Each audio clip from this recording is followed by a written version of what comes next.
Hello and welcome to the B&H virtual event space. On deck today, Peter Baumgarten is talking about employing some strategies to improve your landscape photography. Hello, Peter. Welcome. Hello, how are you, Fred? Great. How are you doing? I'm doing fantastic, thanks. Now, correct me if I'm wrong, but having a strategy going into any type of photography is basically going in with some sort of like intentionality. No, that's like a word, right? I think so. Yep. Like, And oh, sorry. and I was going to say sometimes my photos are very intentional, and other times they're sort of spur of the moment, and you need to be prepared for both of those, which is one of the first things that I'm going to talk about today. Awesome. All right. Well, now that I've got that straight in my head, intentionality and prepared for the spur of the moment, I've got two things before I get out of the way. OM Systems, thanks very much for hosting this. And everybody, if you've got any questions, please drop them into the YouTube chat. We'll address them at the end. Peter, please take it away. All right, thanks, Fred. Let me just share my screen here, and then we will get started. Uh, a big thank you to B&H for setting this up, and of course, OM System working alongside them. I am Peter Baumgarten. I am an OM System ambassador and previously an Olympus visionary, but I've been with the company for 11 years now and thrilled to be able to do this. But let's get started. So, first question that I've got for everybody is why landscape photography? Well, for me, it comes down to one answer.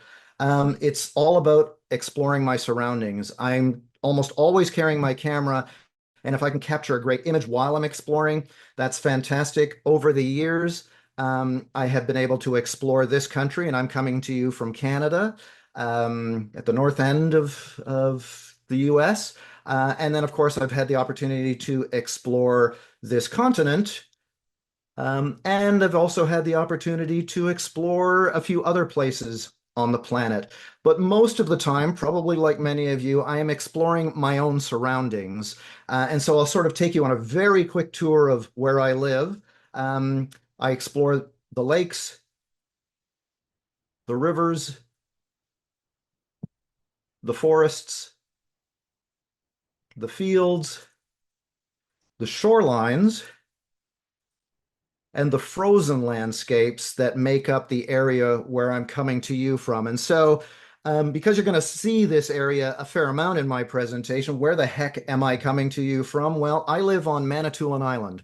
It is the world's largest freshwater island. It's a pretty big place, but there's only about 10,000 people that live here. It takes about 3 hours to drive across if you go the long way. Um, if we zoom out a little bit, considering this is coming to you from B&H, you might be viewing this from who knows where on the planet. But of course, the B&H headquarters are in downtown New York City. And if you look about 900 kilometers to the northwest, there's Manitoulin Island up there. So it looks like I'm fairly close to the US, but given that Lake Huron's in between, and it does take a few hours to get there, it is quite remote and quite a rural area that I'm coming to you from. Now, I don't want to spend the hour or so that I've got just showing you pretty pictures. I do want to talk about some of the techniques and tips that I use in my images because I've sort of got three goals when I create a presentation. I want to educate. I want to hopefully reaffirm some of the things that you're already doing. And most importantly, I hope that I provide a little bit of inspiration through this talk and through some of the images and information that I'm providing. And I want to start with three big ideas that I'm constantly thinking about. And this kind of goes back to what Fred and I were just talking about, the importance of being prepared. Now, when I mention saying being prepared to shoot, you might automatically think about being physically prepared. Do you have your camera with you? Are your batteries charged? Are your cards formatted? Are you dressed for the conditions? All of those things are critically important, right? If you want to be a photographer, but that alone is not going to make you a photographer. These days, I carry my camera gear with me all the time, and most people, even if they're not carrying sort of their more professional gear, have their phone with them. What I'm really talking about here is being mentally prepared. Photography is a mental game. And if you are not sort of in that frame of mind, you're probably not going to get a great shot, or you're not going to take the opportunity to get a great shot. So I want to illustrate that point with a quick story here. A number of years ago, it was January 1st, it was New Year's Day, and my wife and I had to go to the city closest to us to drop a friend off at the bus depot. She had to make her way back to Calgary. And on our return trip back, we got about an hour into our drive back home, and suddenly we hit this brutal snowstorm. Total whiteout conditions, could not see anything. And I said to my wife, this is getting dangerous. We've got to get off the road. And I knew that there was a little roadside park just a short distance ahead. So I made my way slowly into that parking area, turned off the car, peeled my fingers off of the steering wheel. Then I looked out the window and I instantly saw a photograph. I could clearly visualize an image, which of course is a big part of photography. Can you see the photograph before you ever bring the camera to your eye? And I could see one. So I asked my wife if she would be my model. She said, okay, let's go. We got out of the car. I told her exactly what to do, and I captured this image, one of my favorites that I've ever taken. Not 2 minutes before shooting this, I was truly worried for our safety, but I could still think photographically, right? And that is a big part of any kind of photography. Now, that story and this image ended up in Shutterbug magazine the following year. Now, about half the images in this presentation are ones that I had gone out, expressly to photograph, that, I had that intentionality to actually capture a shot. And I'm going to talk a little bit about my planning process. But I'd say just as many photographs in this presentation are kind of like this one, where it was really spur of the moment and I was mentally prepared in order to shoot. So that's like kind of the big idea. If you don't take that opportunity when it presents itself, it probably will never arise again. And I've certainly never had an experience like this one since, right? The other big idea that I want to talk about is certainly a little bit more concrete. And that is the importance of understanding the light, because that is our medium, right? We collect a whole bunch of light in our sensor, and it's best if that is good light. So what, of course, does that mean? Another quick little story. Here is a location about 20 minutes north of where I live. And from a strictly compositional standpoint, this is not a bad image. It has a foreground that's quite interesting. This old rickety old dock. It's got a river that acts as a nice leading line into the center of the frame.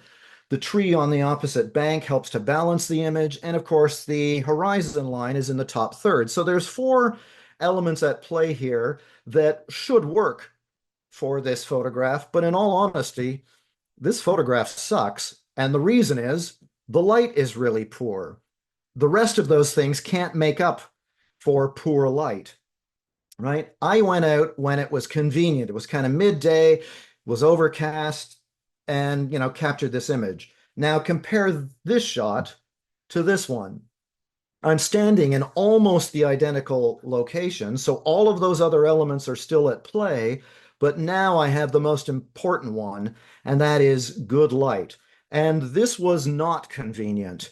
It was cold, it was very early in the morning, but the reward, of course, is that I get a much better shot. And of course, because I am a landscape photographer, I have to go out and play in the light when Mother Nature says it's the good light, not when it's, not when I'm, in the mood for it. I've got to kind of work on her schedule, right? Um, Typically, we think of going out to photograph for landscape photography during the golden hour, which is certainly something that I did here. One of the benefits of being an OM system ambassador is the fact that on occasion I get the opportunity to play with the gear before it kind of goes public. And that was the case here. So when the OM1 was in development, they sent me a pre-production model a couple of months before it went public. And on the day that I got it, FedEx delivered it at around 2 in the afternoon, and I ripped it open eagerly, kind of like a kid at Christmas time, and definitely wanted to go out and shoot. So I headed to this location. This is on the south shore of the island on which I live. And I thought this would be a good place to go. And I got there in ample time so that I could come up with a composition like this one. And I took this shot. You can see the timestamp there in the bottom right. Sun is just about to set. I've got some really nice light. Now, of course, I decided to stick around after the sun is set, which I usually do. And of course, I was still eager to shoot with it. And about an hour goes by, and I capture this image. Same location, but now the light has totally changed and I come up with a different composition. This is what we would typically call the blue hour, a little bit of sunset glow still on the horizon. Still not ready to go home. So I decide to wait a little bit longer and I want to capture it from a different vantage point. So I go to the other side of that range light and I point my camera sort of towards where I'm standing in this photograph, and I end up with this shot, right? And again, so happy that I stuck around because to me, this is still good light. Over the course of about 90 minutes to 2 hours, I had captured a number of good images, three of which I'm showing you here. Um, Yet the light had changed dramatically. And so you need to be aware of what constitutes good light. But even poor light can lead to interesting results if you sort of know how to read them. So here's that same range light, but definitely on a different day. And I was out when I had some sort of dramatic cloud, a little bit of wave action going on, and I was to create an image out of those conditions that I really liked. And I think in this case, changing it to a black and white helped, and using a little bit of selective color there with the range light. On another occasion, I go to this spot, 2 or 3 times a year to photograph it. This is just another shot where you might think of that as being poor light, but it still worked in this situation, right? Heavy snow. I don't like shooting in heavy rain, even though my gear can handle it, but heavy snow, I really do like going out because it adds an interesting mood and helps to isolate my subject a little bit. The other thing about light that we need to be aware of is the direction from which it comes, because that can make a big difference in a photograph. So here I am camping in along a remote northern Ontario lake, and I do a lot of paddling and canoeing. And so on this particular occasion, I was fairly certain we were going to get a good sunset, but I was camping on the far shore, so I had to paddle over here so I could get the vantage point that I wanted. I like this kind of really rocky, rugged shoreline, so I landed my canoe, composed this shot, and then I look behind me and I see that the light looks quite different from that direction. Now, I didn't want to get back in my canoe and try to chase the light to another spot, so all I decided to do was to walk over here and recompose, and now I'm pointing my camera in a completely different direction, and I end up with this shot. And you can see that even though these were only about a minute apart in terms of time, they look quite different because of the direction that the light is coming from. And so, I think I like the first one better, but I always try to keep that in mind when I am playing around with compositions. All right. Now, this next big idea may be a little controversial. Composition is everything, and settings don't matter. Okay, well, maybe they matter a little, but they don't matter nearly as much as some people think. And I hope to prove that to you.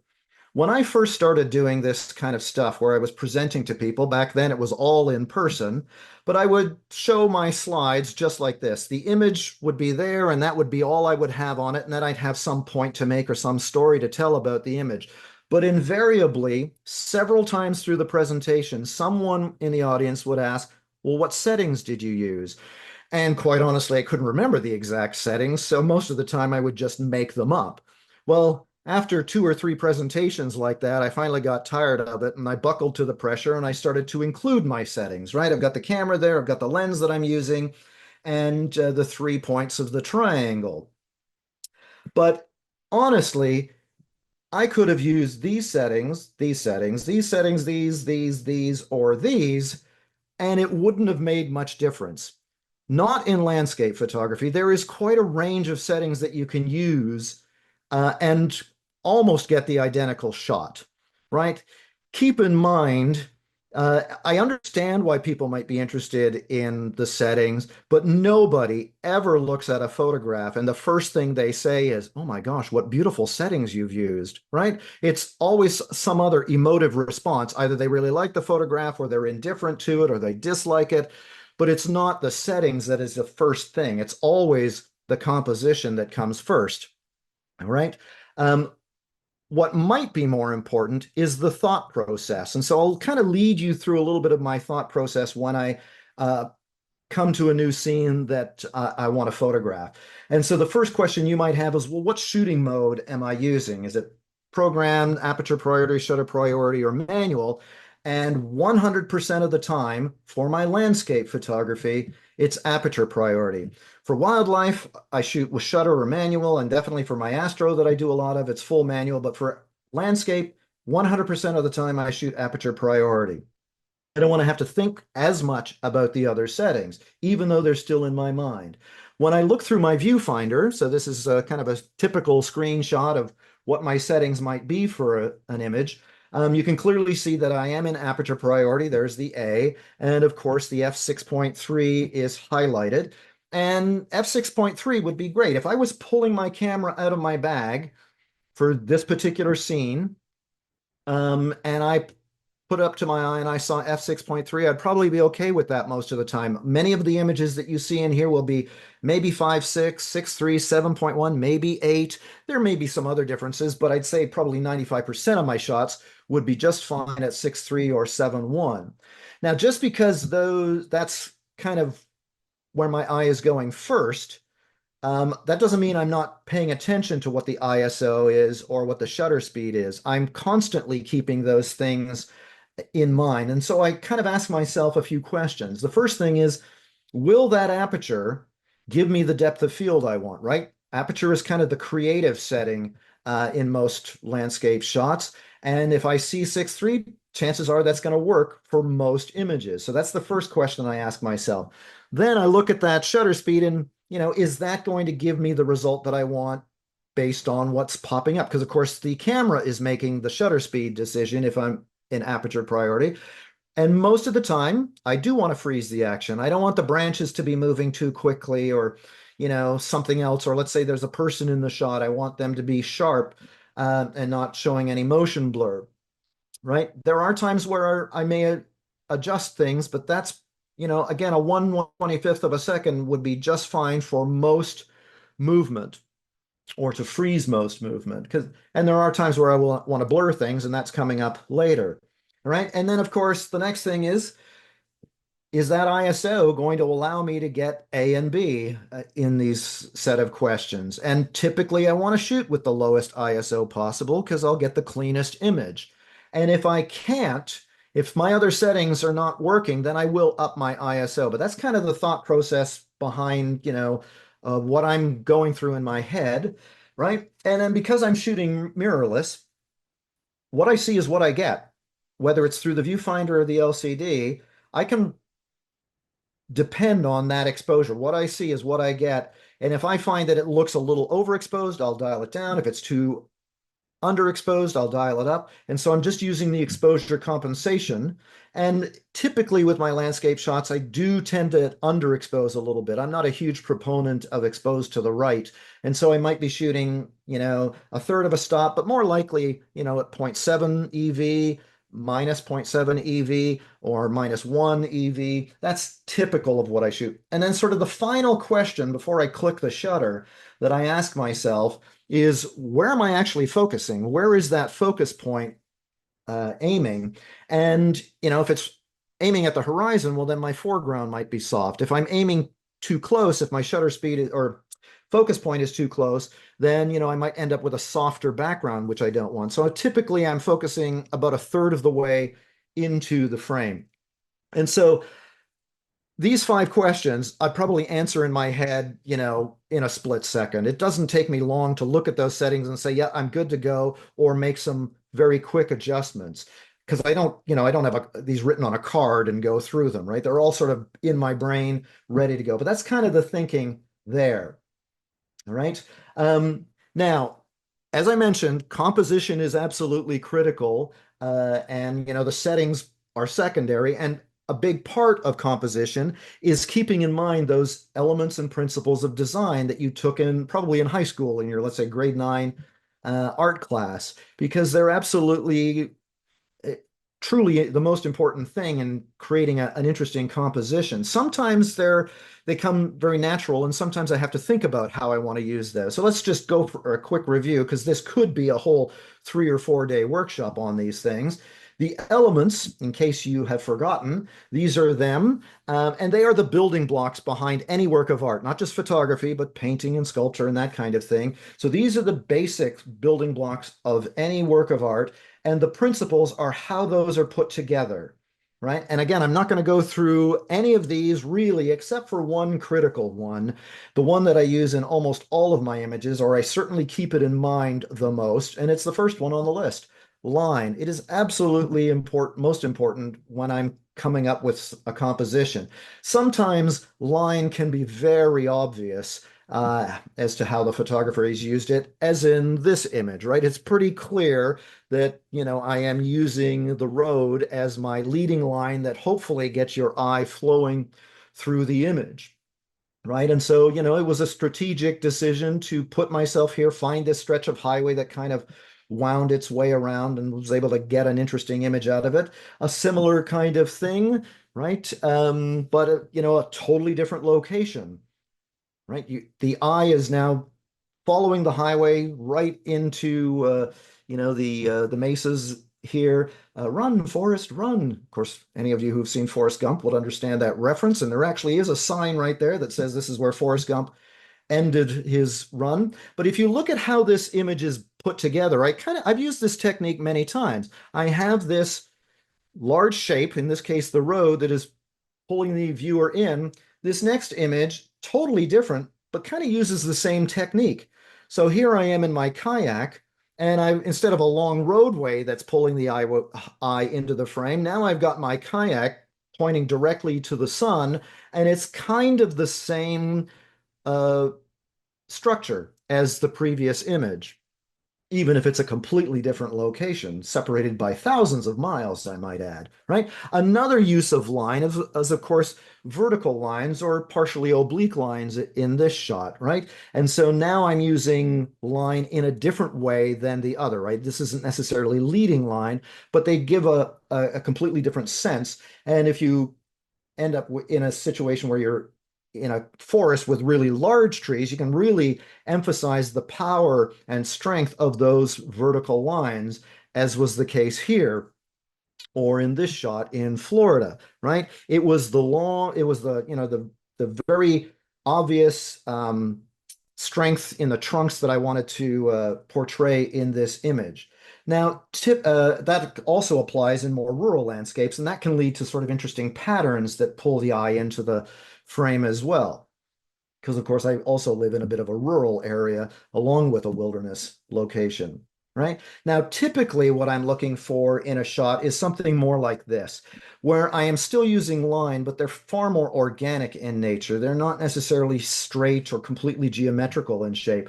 But here in Great Sand Dunes National Park, I chose this location for a couple of reasons, right? I was at an elevated vantage point, but also I liked the way the dunes were flowing, and those were my footprints blowing in. This was a beautiful spot, but oh my gosh, was it miserable here.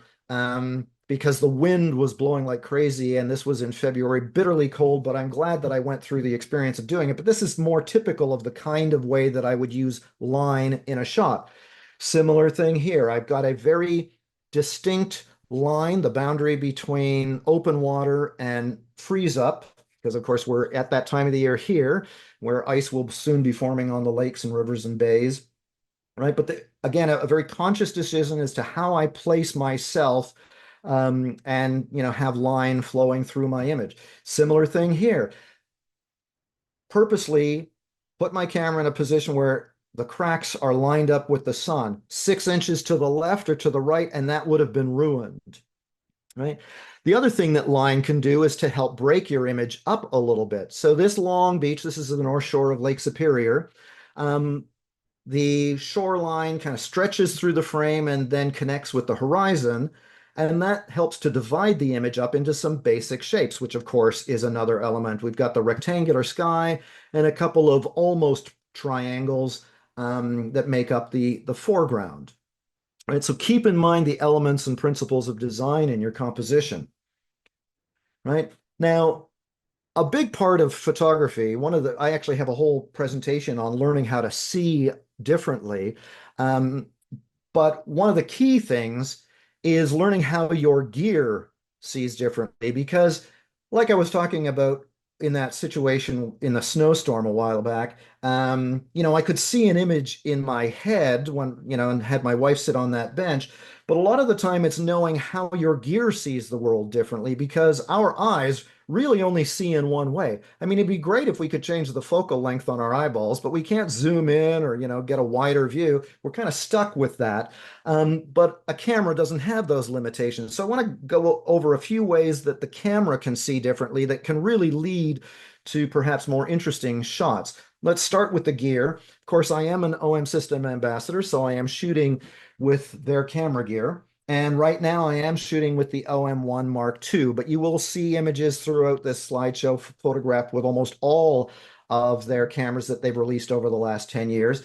And my two go-to landscape lenses are the 8 to 25 f4 and the 12 to 100. Those are with me all the time when I'm out shooting landscapes. If I only want to carry one lens, then it's probably the 12 to 100, but I carry both of them because sometimes I do want a more ultra wide viewpoint. I've got lots of other lenses, but those are the two that are with me 100% of the time when I'm doing landscape photography. Of course, I have some other gear as well. I do use filters, and so I use the Nisi filter system. They're square glass filters that go in there, right? And so those are the three that I would typically use, although that's kind of changed a little bit too, which I'll talk about. And then I do have a couple of different tripods that I use. The Surrey there, that's if I need to stick it in a suitcase or something like that, because I'm hopping on a plane because it's small, light, but still fairly rugged. And then my go-to sort of day-to-day workhorse is my Manfrotto 190 there. And that's my favorite camera bag, the Wandered Provoke 21. But that's what I have carried in my bag or carried with me when I go out and do my landscape shooting. Now, I want to talk about the lenses specifically. So, most of the images that you see in here will be with one of those two lenses, but there are times where they're not going to work for the image that I want to create. So, another quick story again. My wife and I were on a little driving tour about maybe 3 hours north of here one autumn day. So it was beautiful autumn, colors were out. I wanted to get out and do some shooting, and we'd been driving around all day long. We started, probably before sunrise, and by the time the sun was setting, we were both exhausted, and we came across this beautiful lakeside restaurant. And so we decided that looks like a great place for a meal. Go into the restaurant, we sit down, the waitress hands us the menu, and then I make a mistake.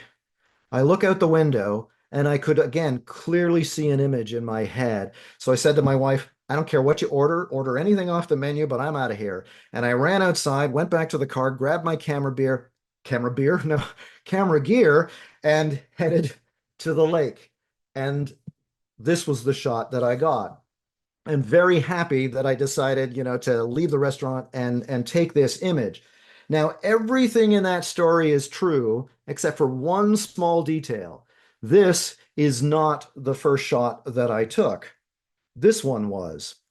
I'm a landscape photographer, big picture kind of guy. Typically, I'm using a wide angle lens, and when I composed this shot and, clicked the shutter, I looked at this on the viewfinder and said, yeah, this just isn't cutting it. Way too much negative space. And the moon, which was a predominant feature, one of the things that caught my eye, was this tiny little speck. And I said, nope, that's just not going to cut it. So I switched lenses to a telephoto lens, zoomed in, and got this shot instead. And I hope you would agree that this is a far better image than the previous one, right? Another example. So I mentioned that I live on an island. At the south end, we have a ferry that runs in the summer, but during the rest of the year, we have to take this bridge to get off the island onto the mainland. And so one January day, I decide to go out and photograph the sunrise, a little bit of mist on the open water that's under the bridge. And I take this shot and I go again, yeah, Don't really like this. The foreground is a little cluttered. It's not an interesting foreground. So let's zoom in a little bit. So I was using the 12 to 40 here. And so I zoom into its max and I get this. And I like this a little better, but it's still not quite what I'm looking for. The two focal lengths there are the focal length on the lens and then of course the full frame equivalent that you see in the bottom right. Still not quite what I want. So I switch lenses now and I zoom in further and now this image speaks to me. This one I like, and that was something that I could not get with a wide angle lens. The first shot was more of the way that my eye saw it, but this is definitely the way I wanted the camera to see it. And then I thought, let's go a little farther, right? So I zoomed in even more and took this image. Now, I'm not too sure if I like this one better or the previous one, but I know I like both of them far better than the first one. And the only way that I could do that was shooting a landscape image with a telephoto lens, right? The other great thing about uh, photography in general, but often telephoto lenses are used as a tool for this, is it gives me the power to control what you see. I can, that's kind of my job, is to figure out what I'm going to put in the frame. And so in this case, you've got this canoe coming in and you got the beautiful trees and this reflection. That's important. But what was more important is not what I'm including in the shot, but what I'm excluding in the shot. Things that I didn't want you to see. I didn't want you to see the mountaintops. I didn't want you to see the brush in the foreground on the shore that I was on, right? It really does give me the power to control what my viewer is seeing. And so a telephoto lens is great for that. It's not the only trick that you can use, but a telephoto lens certainly is a great one. Another time where a telephoto lens was pretty much the only tool was when I was on a cruise to Antarctica a couple of years ago, right? When you're stuck on a cruise ship like this, I can't get any closer. If I want to highlight the icebergs or the mountains off in the distance, a telephoto lens had to be the tool that I used. Right. The other great thing about telephoto lenses is the compression factor. And I love using that idea in situations like this, right? A misty morning, got these hillsides, right? And, you get this really interesting layered effect. Now, we call these mountains here in Ontario, they're not all that big, but this is a mountain range that is just about an hour north of where I live. And this one, a similar kind of image, this is out on the West Coast. This is Olympic National Park in Washington State, but only could achieve this look with a telephoto lens, right? On another occasion this past summer, I was camping north of Superior again, and I went out to photograph the sunset. And I got this image, and I'm not actually all that happy with it, but while I was photographing this and trying to come up with a composition, all of a sudden, way off in the distance, I saw a young couple walk out onto a point of rock that you can't see in this shot, right about there. And later on, when I got home, I measured just how far that was. It was almost a kilometer. It was 950 meters away. I don't know what that is in miles, but it was a fair distance. And I thought, wow, that looks really cool with them in the frame. But I definitely needed to switch lenses. And so I went to my super telephoto and ended up with this shot, right? And again, just a minute or so apart in terms of, when I shot this versus the previous one, but I get a completely different look to the shot. Now, I was happy with this shot. I really like this image, but I wanted to include a little bit more in the shot, and I didn't want to zoom back out. I could have, but I thought, no, I'm going to keep it zoomed all the way in. But now I'm going to include more by shooting a pano. And so this is a technique that I use fairly often. I will use my telephoto lens and shoot a quick panorama. And it's a pretty sloppy panorama because I don't usually shoot my panos off a tripod. And these are the four shots. And I definitely, I overlap them enough to be able to stitch them together. But, they're definitely not lined up perfectly.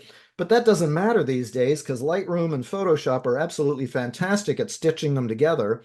And so for me, this was the keeper, but that's four telephoto shots stuck together. That's not a wide angle image, right? There are times though when I Want to continue that. And so this is a vertical panorama, just a few more examples of some telephoto panos, right? This is three shots on the coast of BC.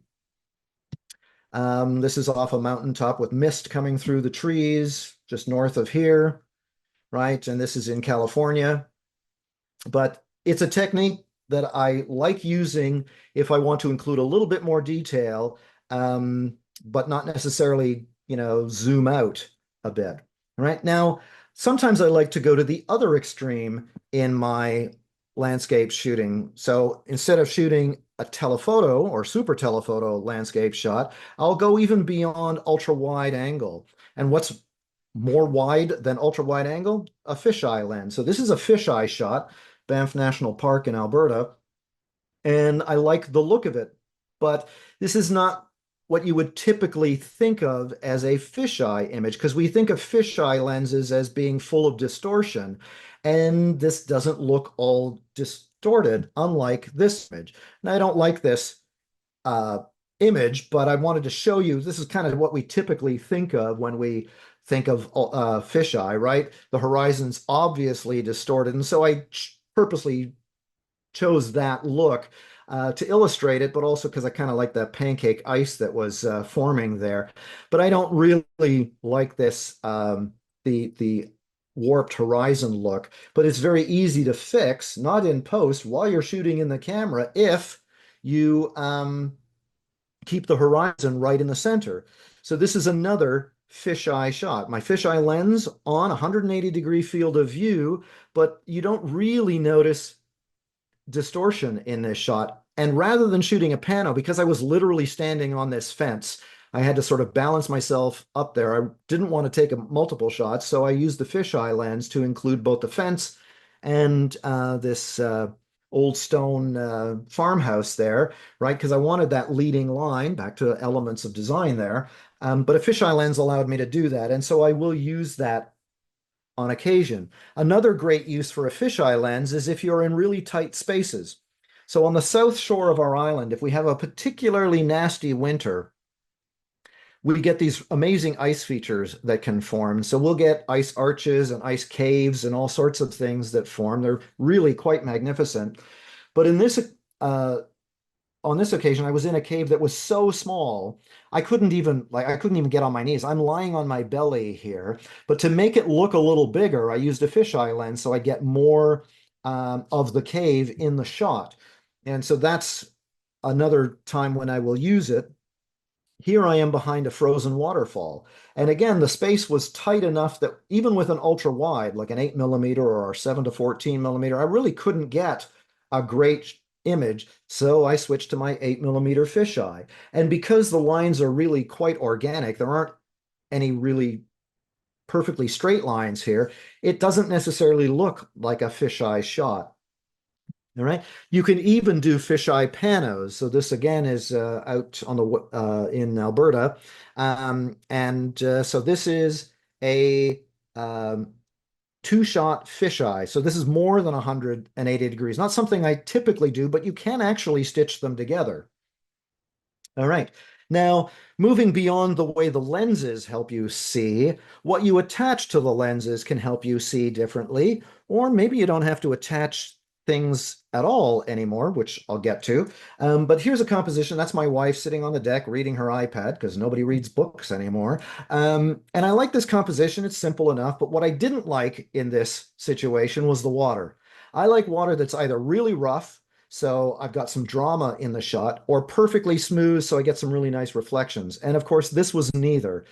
So I can't control the water, but I can control it a little bit by lengthening the exposure. The problem was I couldn't get a long enough exposure without putting an ND filter on. So by putting an ND filter on, a neutral density filter, I could lengthen the exposure. The thing is, I didn't actually put a piece of glass in front of my lens because with the OM cameras, we've got it built right in. So this is using Live ND, which emulates an ND or a neutral density filter, right? And so there's the side by side. I didn't have to change any other settings. The camera does it for me. And so you can see I went from a 13th of a second to 4 seconds just by engaging this feature. And it's one that I use all the time, particularly in situations like this. Some people don't like the silky smooth water look, but I love it. So for this little waterfalls here, or this one here, right, I'm using the ND, the built-in ND filter, and that really helps to improve the mood in that shot. I'll use it for, smoothing out waves like this, right? Or in this situation here, or this one right here with this is out in Rhode Island. Those are a couple of Olympus guys because I was doing a workshop there. And so it's a technique that I use all the time for these kinds of situations. And you can use it for other things as well. But in landscape photography, this for me, this is a big one. All right.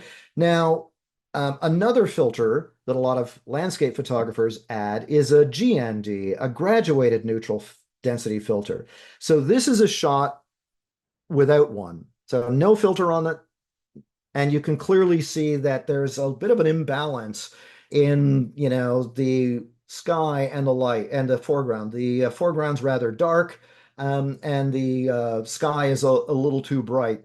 And so in order to balance that exposure, most landscape photographers will put a GND filter, a graduated neutral density filter, just to sort of darken the sky, and that forces the foreground to be a little brighter. Now, that is the way I did it for most of my photographic journey, but not anymore. With the OM1 Mark II, they have built in live GND, and so I can have the camera emulate that, and I can completely adjust the GND filter where it's going to be and how strong it's going to be, whether it's going to be a hard, medium, or soft graduation, right? And so the one on the left is without live GND, and the one on the right is with it. And you've already seen some images in this slideshow using the live GND. Now, I wasn't all that happy with this composition on this particular day, but here was a shot from the same day. I just like the boulders in the front instead of the other shot, but this is with live GND, and then of course a little bit of post work to bring out some of the details and some of the color. But it's a feature built in that I use all the time now. Now there is a filter that I do add, and that is my 10 stop ND filter, because that really again changes completely how you see the landscape, because this certainly is not the way my eyes saw it. And by adding a 10 stop ND filter, I can now have a much longer exposure, 60 seconds in this case, and that created this cool effect with the clouds, and of course turned the water into glass, which I liked. Right now, I didn't have a before picture to show you so that you could actually do a side-by-side comparison, but I do have one for this next little story. So we own a small island in a park, in a wilderness park here in Ontario, and so every summer we go to our little island. We have a cottage on it. And so on this particular occasion, we had our grandkids with us, and I wanted to photograph the sunset. And so my granddaughter asked, Papa, can I be in your photograph? And I said, sure. So I come up with this shot. And after looking at it, there's several things in this image that I didn't like. First of all, the water again. It's not perfectly smooth, and I don't really like it the way it is. But there were a couple of other compositional things that I didn't particularly like. I found that there was way too much space between her head and the hills off in the distance there. I thought I could probably narrow that a little bit. And then the other thing is these interesting boulders weren't really being showcased as much as I would like. So I decided to get down a little lower. That would lessen the distance between my granddaughter's head and the horizon, and then I would be able to highlight some of those boulders. And then I also added my 10 stop filter to it. And so during that, it was a much longer exposure. I said, Ava, that's her name, you got to be perfectly still. And this was the shot that I ended up with. And totally different look. That is the one on the right. I hope you'll agree is the far better image, but that is not the way my eye saw it. But my brain said, with some experience, I think I can create something more interesting than what the camera can see without this filter. And it is a filter that I will use on occasion. Often it is to sort of let the clouds stretch a little bit or smooth out the water even more than, let's say, you could do with, a regular ND filter or live ND. And, I don't use it all the time, but it does make for some interesting shots. All right, next section. Cloudscapes. Hold it a second. I thought this was a workshop on landscapes. Well, it is. When I say cloudscapes, you might be thinking of images like this, right? Where all you see are the clouds. In this case, a seagull went flying by, or maybe this one with the sun shining through, or this one, which was, I like this image that's quite dramatic here. And I like occasionally taking shots like this where I just zoom in and do a nice close-up of the clouds. But that's not what I mean by cloudscapes. Almost every shot I take, I consider sort of a cloudscape because clouds and the way they play with the light make a huge difference to the way the image turns out, right? As I said right at the start, my studio is the outdoors and my lights are, whatever Mother Nature gives me, either direct sunlight, filtered sunlight, sunlight peeking through the clouds, that kind of thing. So even a shot like this, I kind of consider a cloudscape. If I didn't have that sheet of stratus clouds here with the sun peeking through, I don't think this shot would be as interesting. The cliff would still be kind of nice and the autumn colors would be nice, but I love the way the clouds make a huge difference in this image. So when I'm planning, and so I want to talk a little bit about planning. The first thing that I do is actually look at what the forecast is going to be. So this is the forecast from a little over a week ago here. And keep in mind that in Canada, we use the Celsius system. So all of those are still above zero, although not this week. But when I see a forecast like this, I get excited about days like, the Wednesday that you see here, or the Saturday or the Friday, where I get a little bit of a mixed bag. If it's totally overcast or perfectly clear, I don't usually like doing some landscape photography under those conditions, right? But there was a time where, I would look out the window. So here's again a little story to go with the photograph. In February, I wanted to go out and shoot, but I look out my window and all I see is this bank of overcast skies. And I thought, I'm in the mood to go out and shoot, but do I really want to go someplace and have, this? Because it'll make for a rather blah photograph most of the time. Well, I decided let's use a little bit of technology here and see whether or not, the location I want to go to is going to work.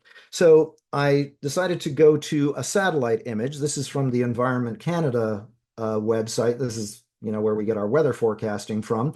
And so I looked at this, and this is where I live. For some reason, the island on which I live isn't outlined here. Um, and sure enough, we had some thick overcast skies. But what really caught my eye was this. I had beautiful clear skies to the west. The sun sets in the west, and I thought, maybe there will be an opportunity when the sun gets low enough to, add a little bit of interesting light. So that got me interested in going out to shoot. The next question then is, well, where am I going to go? So again, this is a shot of the island.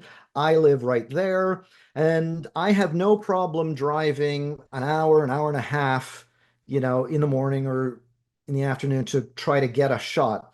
And, knowing where the sun sets, I thought, let's try over here. So this is a little community called Providence Bay. It's about a 45-minute drive from where I live.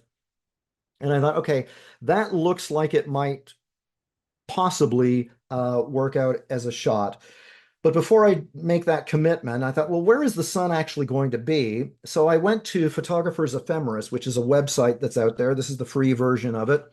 And I stuck a pin at their marina in this little town. And I thought, okay, that's perfect. That's exactly where I want the sun to be if I'm going to go out there. The orange line there is where the sun's going to set. And I thought, okay, that's worth uh, investigating and heading out to. Right now, there's another app that I use on my phone, Photo Pills, and it does the exact same kind of thing with a few other, well, lots of other things that Photo Pills does. But you can stick a pin in any location and find out where the sun is going to rise and set Same thing with the moon and the Milky Way and all sorts of cool things with this. But that can be a big part of the planning process when I want to go out and shoot. So I decide, okay, yep, this is where I want to go. I'm going to go to Providence Bay and try to capture the sunset and cross my fingers that what I think is going to happen is actually going to materialize. So I get there and this is what I see. All right. The ice hadn't completely formed yet. We got this. I find the foreground a little interesting with the broken pieces of ice, a little bit of ice ridging happening there.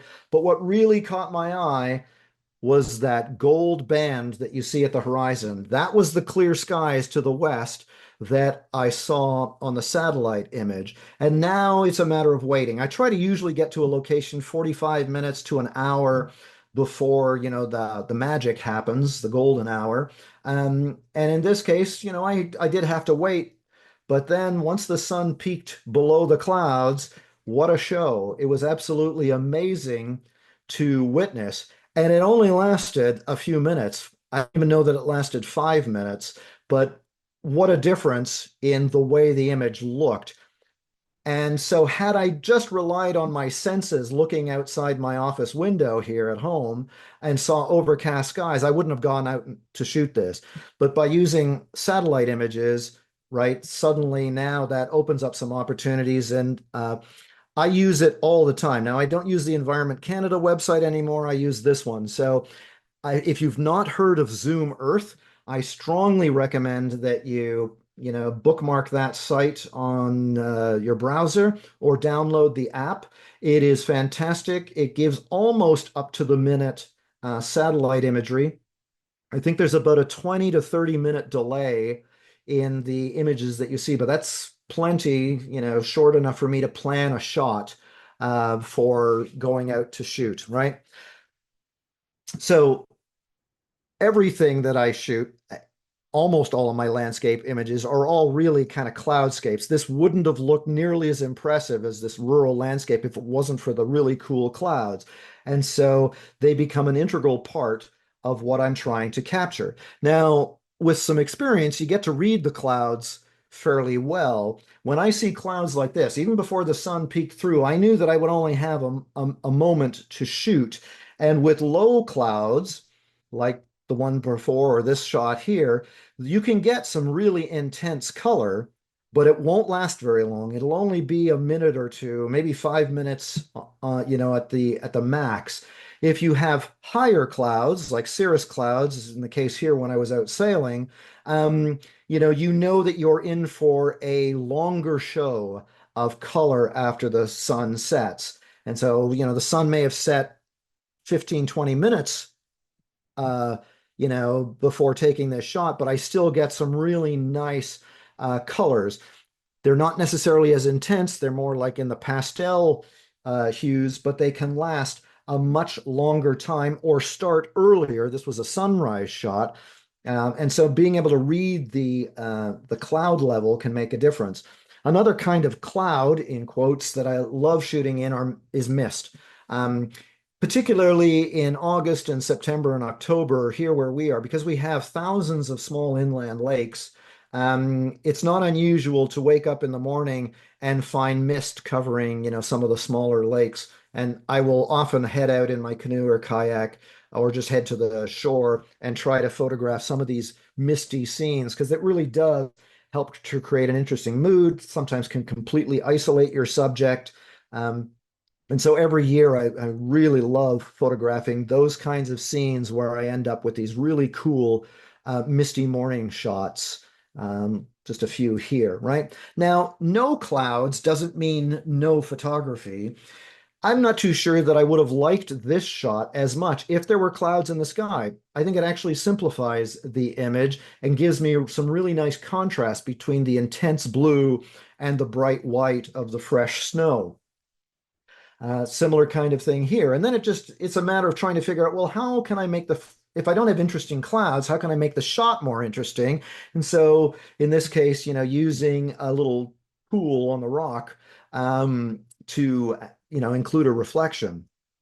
Right? When I'm traveling, of course, it's a completely different challenge, right? When I'm here in my own home territory, if I miss a shot one day, that's okay. I can go back tomorrow or next week or next month or whatever. But when I'm traveling and I've spent all this money to get to a spot, if I don't see clouds to make the shot more interesting, doesn't mean I can't get some nice shots. What it usually means, though, is I got to start early or stay out later. If I think it's going to be a really clear day, then I'll get out well before the sun rises so that I get more intense color as the sun is kind of lighting up the distant horizon, as was the case here. This was out in New Brunswick, right? Or here, another strategy that I'll use is if I'm not going to get interesting sky, then I'll try to make sure that I can find a more interesting foreground and use a lot less sky. One of the things that I often find with photographers is that they include far too much sky in their shot. There are times when I will do that, but most of the time I'm quite content to cut out, even a fairly good chunk of colorful sky in order to emphasize more foreground. Right? Or sometimes I'll put something in the sky if the sky is not really cooperating. So now I've got all these branches that, fill up the clear blue sky and help to sort of filter the bright sun just before it sinks. Right? Now, this is a strategy that certainly is not my own. It's one that's been used by photographers for a very long time, and that's the importance of adding depth to your image to have that sort of classic foreground, midground, background to your shot. And that is something that I try to do in most of my images. If I were to ask you what the main subject of this shot is, I'm hoping that it wouldn't take you very long for your eye to rest on the canoe. For me, the canoe is the main subject. The rest of the scene is great, right? The beautiful color, the nice reflection on the lake, right? Some foreground leaves and that kind of thing. I like the shot, but it's the canoe that sort of should draw your eye, and you should definitely notice that. Similar kind of thing here.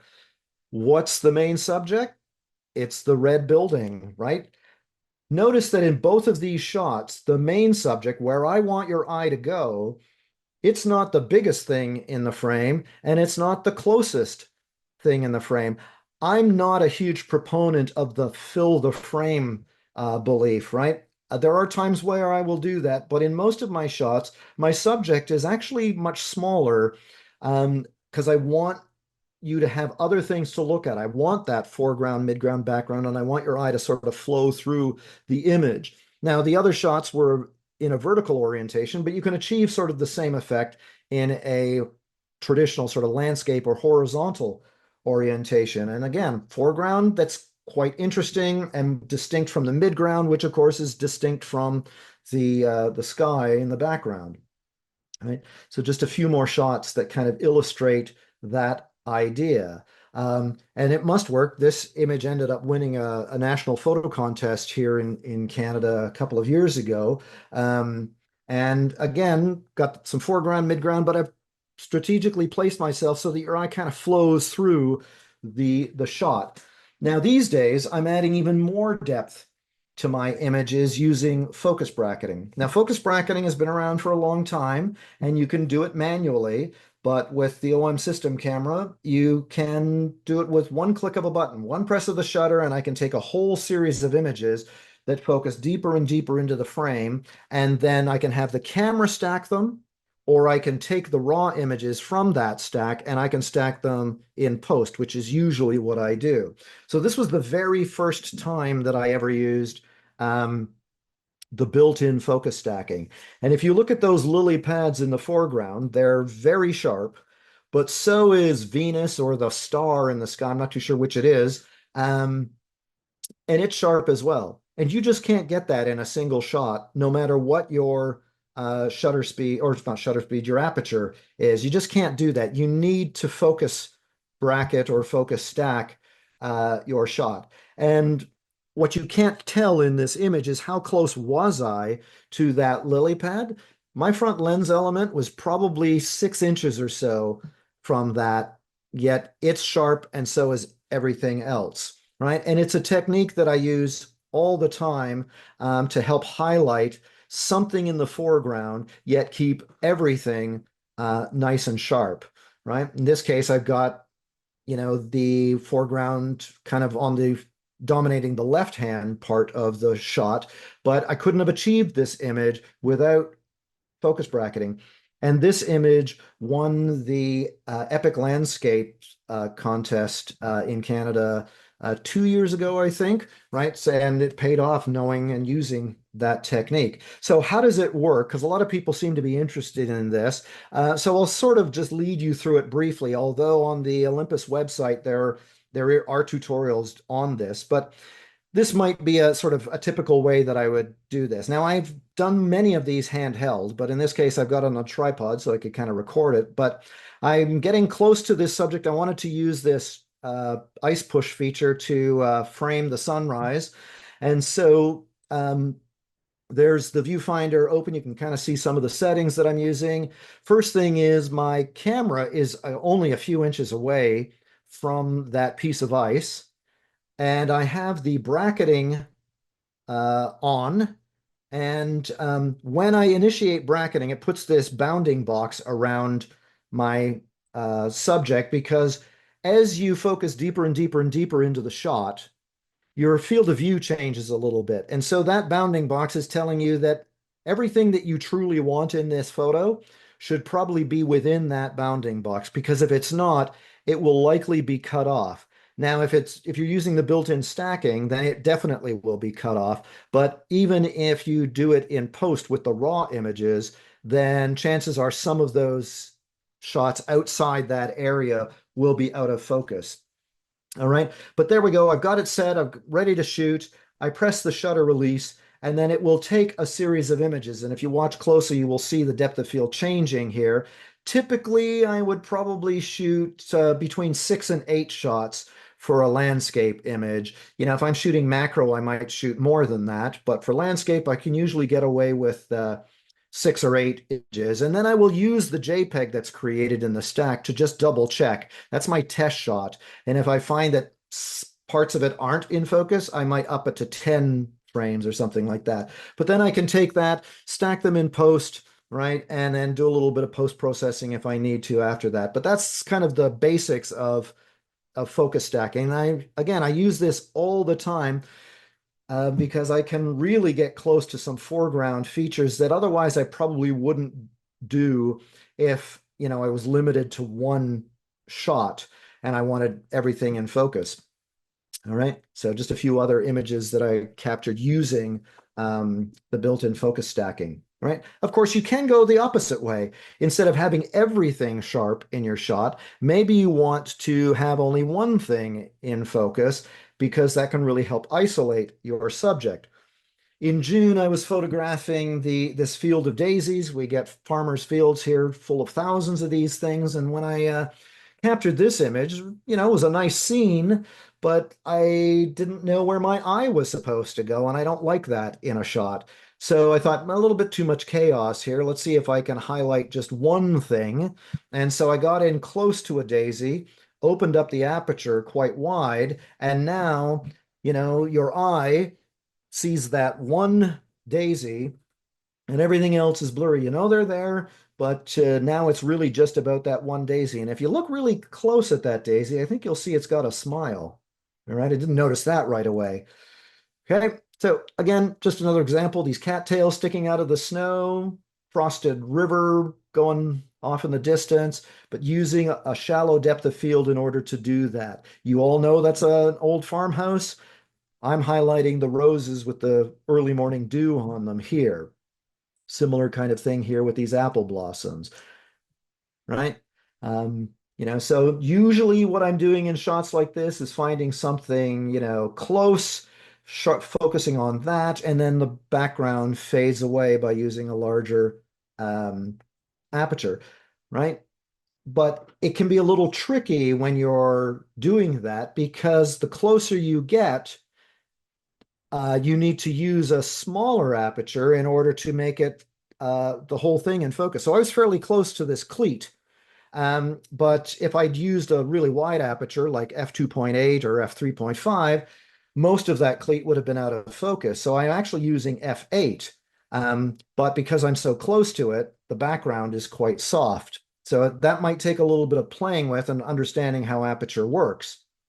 Now, there are times where I will kind of reverse the process, and now my foreground is out of focus and my background is sharp. I'm shooting through a fence here, sharp trees and farmhouse, but a soft foreground with the fence here. Right, similar kind of thing here. The lighthouse and the rocks and the clouds and so on are nice and sharp, but the rocks in the foreground are out of focus. Right, and here's a case where both the foreground and the background are out of focus. Not exactly technically a landscape image, but it's one of the few where I've done both things, right? But it helps to isolate those two penguins, right? And I like the idea that everybody can tell there's people in a zodiac back there. It didn't need to be in focus in order for you to know that. Right. Now, another way that I can isolate my subject is using a natural frame. And it's a technique. I know you've seen some images in this slideshow that I've used it already, and I use it all the time. So in June, I went out on this to this beautiful meadow, got some really nice mist in the early morning light, and I wanted to highlight that old barn that you see there. And when I took this shot, I thought, this just isn't doing it. So there is some really nice light, but the sky is kind of all muted out. What can I do to improve this image? And so I look to my right and I see the hillside full of old maple trees. And I thought, maybe I can use those to my advantage. So I walk over, get a slightly elevated vantage point, and now I use the trees to help frame the image. And remember what I was saying earlier about the power that I have to control what you see. Well, now I have the power to force your eye to go where I want it to. There's no doubt that the main subject here is that old abandoned farm, right? I've got a little bit of the sun flare coming through, but right, it is really about, controlling where things go, and a natural frame can really help in that. Many times I will use a frame that almost completely surrounds my subject, right? So I'm kind of standing at the mouth of a little cave here. This is a sea stack. Um, and, that rock frames the whole thing almost entirely. Similar kind of thing here, this almost wave of ice. I'm using it to frame this lighthouse that you see here. So those are frames that almost surround the whole subject, but most of the time my frame is far more partial. It's only covering a little bit of the subject that I'm trying to capture. But it really does help to sort of direct your eye. It adds some foreground interest, but it helps direct your eye where I want it to go. This one was a little bit of a challenging one to get. So when I am doing some traveling, and I'm going to a location that I've never been to before, I do what probably many of you do. I will go to Google Images and just search and see, okay, well, what can I expect to see there? And then, of course, invariably, there are some images that pop up that are quite nice from other landscape photographers. And I think, wow, that looks really cool.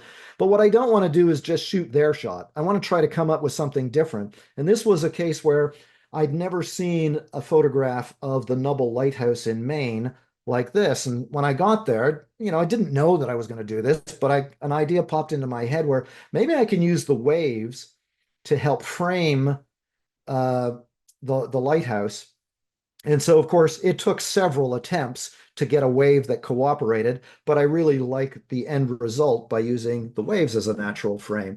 Sometimes the frame itself can be the main subject. So what's in the background here? I didn't care, right? This was autumn in Colorado. My son lives there. I went to visit. And what really caught my eye was the beautiful golden aspen leaves with the light being transmitted through them. So I didn't care what was in the background. It was the frame that became the main subject.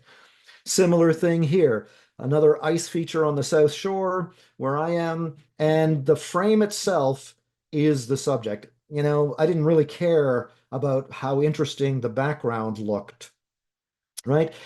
Here's a little bit of the work behind the next shot. So I'm out on this spot, obviously winter, and I decided I want to photograph, but I was getting a little tired with the typical compositions that I was coming up with. And then I noticed this little ledge with some ice hanging off of it. And I thought, it'd be kind of cool if I could get in there, but I couldn't. My camera could.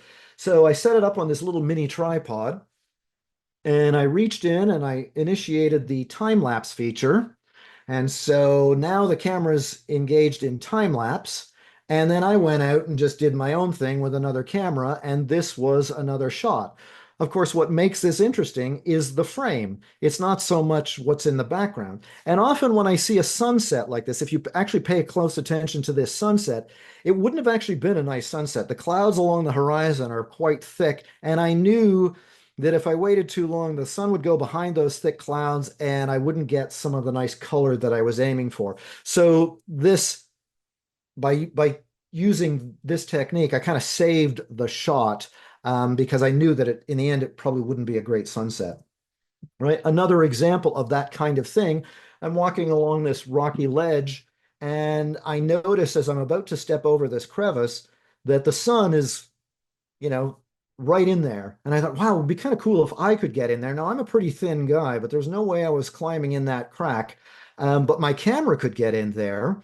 So I strapped it onto my tripod. I extended the legs fully. I flipped out the LCD. I initiated the time lapse feature and I had it shooting, I think, every 2 seconds. And then I turned the whole thing upside down and I lowered it down into that crack. And then every couple of seconds, because I could see when it was shooting, I could see the LCD from down below, right? I would just turn the camera slightly so that I'd get, because I didn't really know if I was getting a great composition here. And this ended up being one of the shots that I found really worked. But it's the frame that made the image. And I'm about 8 feet up from where the camera was. And again, this was a fisheye lens. So this wasn't even stacked because a fisheye lens, of course, can have, you know, you can focus really quite close to your subject and that be at infinity.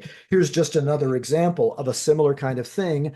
I'm walking along a trail and I see this hollowed out stump and I put my camera inside. Now, before I did that, I reached in just to make sure that my camera wouldn't go down so far that I couldn't pull it out of there.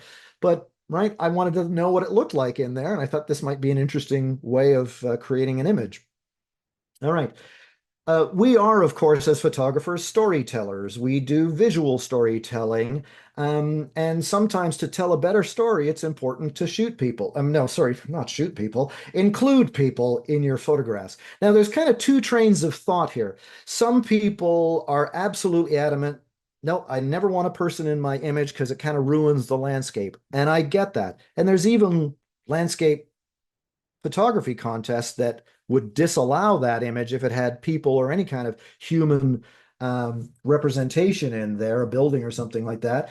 But then there's also the other camp where they love to include people in their photographs. I'm kind of halfway in between. I think Instagram has kind of ruined it for me, where you see that all the time, where there's constantly a person in the shot. And I think it needs to be done sort of in balance. Sometimes it works, sometimes it doesn't. I would never add a person just for the sake of it. It has to add to the composition. So I was photographing this waterfalls here on the island in autumn, obviously, and I really liked this composition. And then this young kid just comes in and he starts running across the rocks back and forth. And what do? Of course, I photograph him, right? And any one of those I think I could have kept. And I think they add, a sort of a nice mood to the shot, having this young fellow in the image. In the end, I kind of created a composite of him.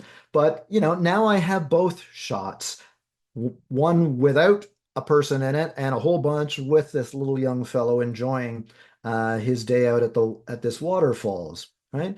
In this case, I'm on this lake. I got there early enough that I could get in position, try to find a composition.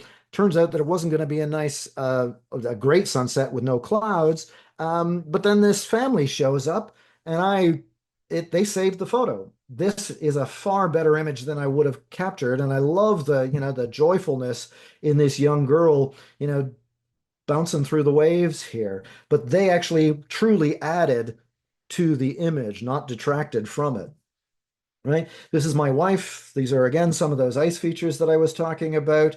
And right, we were out snowshoeing on them. I did ask her to climb up a little higher on that ice feature, right? Get right up to the top, but she wasn't having any of that.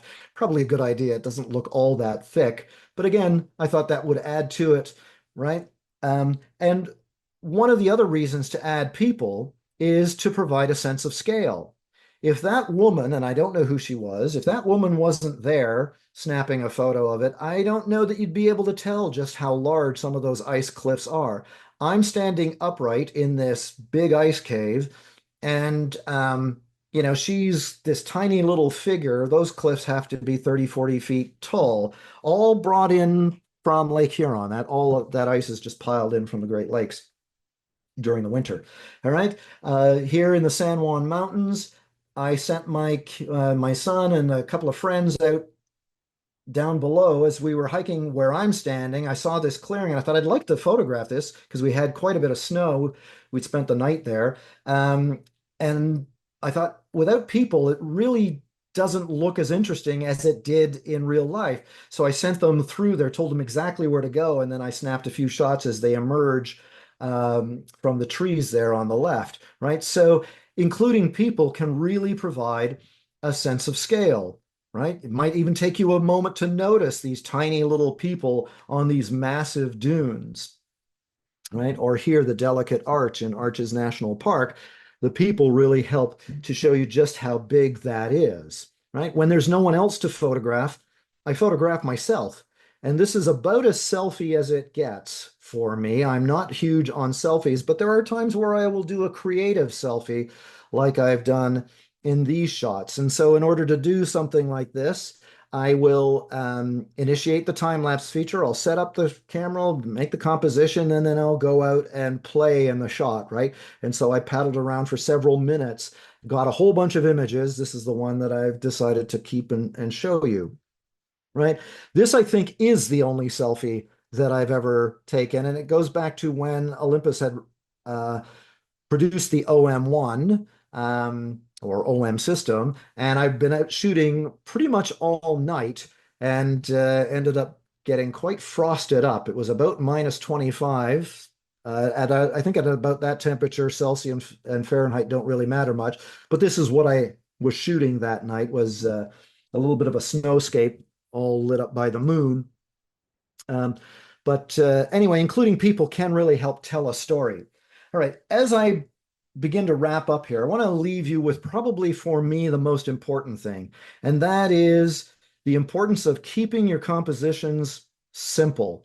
It really does make a difference. For I'm always trying to keep my shot as simple as possible. Now, when I say simple, I don't mean like this. I think most people would agree that this is kind of a minimalist shot, and I have no qualms about shooting minimalism, but that is not what I typically shoot. What I'm really talking about is making sure that there aren't distractions or unwanted things in my shot. And so, even though there's far more in this image than would be a minimalist thing, it is still a pretty simple composition. And that's what I'm trying to do. Nothing is in my images that I don't want there. And so my job is to try to keep it simple, right? Even though there may be a lot of things in the shot, it's all about simplicity in the way I do it. Um, there is a piece of advice that I used to give my high school photography students and any workshop participants that I've had. Um, I'm not huge on giving advice, but once you've determined what your subject is, forget about it and focus on everything else in the frame. People become so fixated with the actual subject that they forget to sort of look around the whole frame and make sure that there aren't any distractions, right? You're responsible for every square millimeter in that image. And so work to get rid of whatever it is that might be pulling focus. And that, can be done in a variety of different ways, some of which I've talked about, right? Changing focal length, moving a little bit this way and that way. Sometimes you have to do it in post where there's just something that you can't get rid of, but you still like that composition. So I want to, as we finish up, I want to lead you through one set of images that kind of illustrate that point of trying to create a simple, effective composition. So my wife and I were camping at a lake in Northern Ontario, about a 4-hour drive north of where I am. And it was the first time we'd ever been here. And it had been a miserable day. It had been raining pretty much all day. But then as evening approaches, the clouds begin to part, and I could tell that it was going to be a nice sunset. And so now I'm in a bit of a state. I've got to find a good location. But I was unfamiliar with this lake. And because it had been raining all day, I hadn't really explored much of it, and I couldn't find a nice open area to photograph from. And so I get to this spot, and it's about as open as I can find, but I do not like this composition. I've got branches pointing in from the top and the sides. I've got this ugly tree stump plus some brush sticking in. And I thought, the sky is going to be beautiful in a minute, but this composition is not. What can I do? Well, the first thing I do is, well, use one of those techniques. I zoom in. So I zoom in all the way, and I've now zoomed past, all of those distractions. And I'm okay with this image, but it's not showing as much of the sky as I really wanted to. And there really isn't now any foreground interest. So I thought, well, what can I do? Let's back it off a little bit and turn the camera sideways. So I'm going to turn it into vertical, and I end up with this. So now I've got a little bit of brush in the foreground sticking out of the water. I've got a nice reflection of the clouds. I get a little bit more of the sky, and I'm okay with this. But it's still not really what I'm aiming for. And then finally, I say, ah, to heck with it. I kick off my shoes, I pull off my socks, I pull my pant legs all the way up to my almost my crotch, so that now I can get into the water and not get soaked, at least not my clothing. And I walk past all of the distractions, the branches and the stump and that kind of thing. And then I end up with this image. And this now gives me the view that I wanted, but couldn't really get by staying on shore. And this is actually a 5-shot panorama. And again, I just sort of turned it in vertical because I shoot almost all of my panos in vertical. And then I kind of just panned across, click, click, click, click, click, 5 shots, and stitched it together when I got home. But really trying to keep things simple, trying to get rid of distractions, nothing in the frame that you don't want. All right. And with that, again, I want to thank OM System and B&H, and of course, all of you for participating. And if you have any questions, I have no secrets. Well, I've got some, but they have nothing to do with photography. All right. So let me stop the share. All right. Well, we've gone over time by a bit, but we've got a solid audience, all enjoying your images and tips. So let's quickly jump into their questions. Um, Tom from Orange County, California, had asked if you use focus stacking in your landscape photography. From the images you showed demonstrating being creative with depth, Tom, yes, he does. If I could just ask for a quick clarification, does the OM system keep all the images you're stacking if you're not happy with how the camera handled the stack? Yes, it does. Oh, if a camera's not happy with it, no, it does not. If it cannot, that's a good question. Oh no, no. If you're not happy with it, like if Oh, I so, it see. stacks and you're Okay, like, because "Ah, I there's don't like there's that." two possible situations. So yes, if you're not happy with it, you still have all of the raw images that went into it, and they are raw if you're shooting in raw. They're all raw images. The only JPEG that you get is the final stack. And the final stack is not one that I ever show on screen. Okay. That is, I use that as a test. Like, I don't even have to do that. I could just go into bracketing because there's two choices in the menu. You can focus stack or you can focus bracket. But Mhm. for my landscape imagery, I always choose focus stacking so that I've got that test shot. I can then, look through the viewfinder, kind of zoom in a little bit and, scan through and say, yeah, I got everything sharp. This is the stack that I'm going to use later in Okay. post. Just as a guide for your shoot while you're Yeah, shooting. Okay, great. exactly. For focus stacking, what dictates the aperture you decide to use? So there are so many variables. I remember when they first brought it out, I actually wrote an article on it in the Olympus Learn Center. There are a number of variables at play here, right? Aperture, of course, will affect depth of field, whether you're focus stacking or not. And then, of course, there's the what the heck is it called now? Oh, geez, my brain has lapsed here, but there's another setting that you can change inside the menu that changes how far it's going to move. Can't remember Hmm. what it's called off the top. But so what I usually do is I'll actually open up the aperture a little bit, and I'll shoot it usually around 5.6 for my landscape. If I was doing a single shot landscape, I'm usually shooting 6.3, 7.1, or 8. Those are Hmm. kind of my go-to apertures. But when I'm doing my focus stacking, I'm usually shooting at around 5.6, maybe 6.3. And then choosing 6, 7, 8 shots from the menu. right? Hmm. And another question that kind of might come up is, well, where am I actually focusing? Right? So where am I going to put my focus point? I usually focus on the very closest thing. So if there's a rock here that I want, uh, you know, to be in the foreground, it's an interesting rock that's the main focal point here. I will focus on the nearest side of that rock. People need to keep in mind that with the built-in focus stacking, the camera actually takes two images before that, Okay. right? And then proceeds to focus deeper into the frame. And so, if you're not familiar with it, you need to be aware of that. And I actually like that because there may be things that later on I missed that now are sharp Hmm. that I wouldn't have noticed. Cool. We actually, one of our viewers has chimed in. It is called focus differential. Thank you. I knew somebody Thank would you. come to my Thanks. rescue. And We and had, the reason why I don't remember it is because I never change it. I ah, leave my focus differential setting at 4 and I never change it. For me, that's the sweet spot. And so I just leave it there. OM system top tip.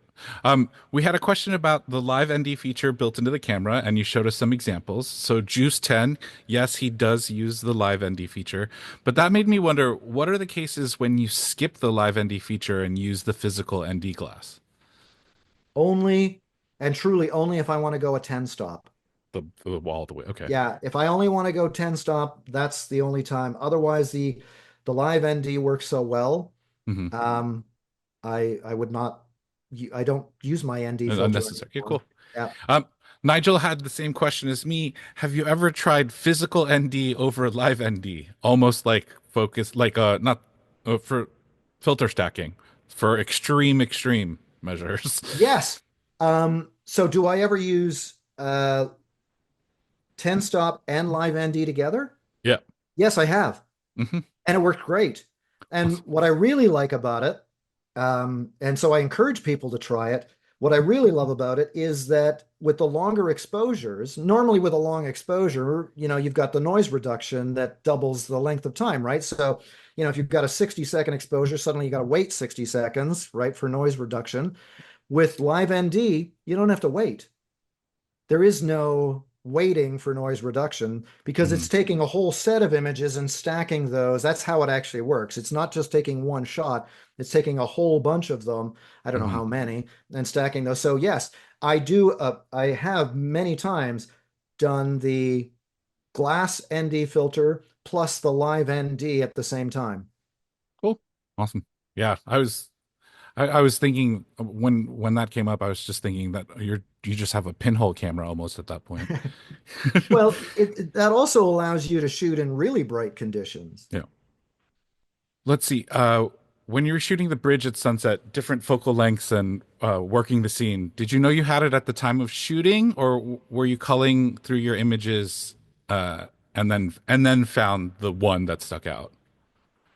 Oh, no, it was definitely while I was shooting. Hmm. I mean, a lot of what I do, like I'll never go to a location and take one shot and say, "Oh yeah, that's the perfect one," and off I go, right? Like I might take 100 or more over the course of, an evening or a morning when I'm out shooting.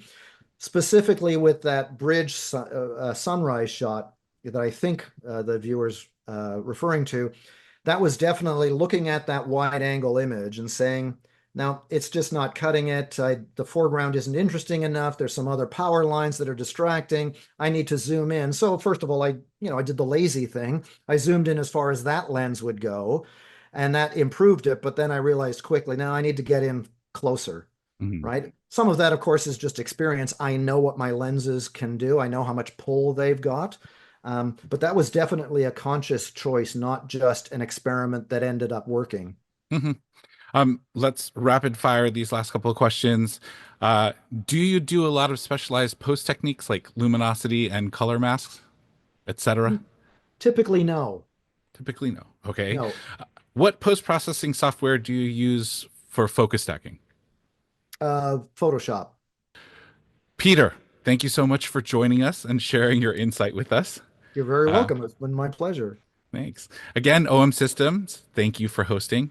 And everyone watching this, if you like this and would like to catch more free educational content, check out the BH Event Space YouTube for this replay or other tapping into all sorts of topics. With that, This has been another edition of the B&H Virtual Event Space. Peter, thanks. Everybody, thanks. Have a great one.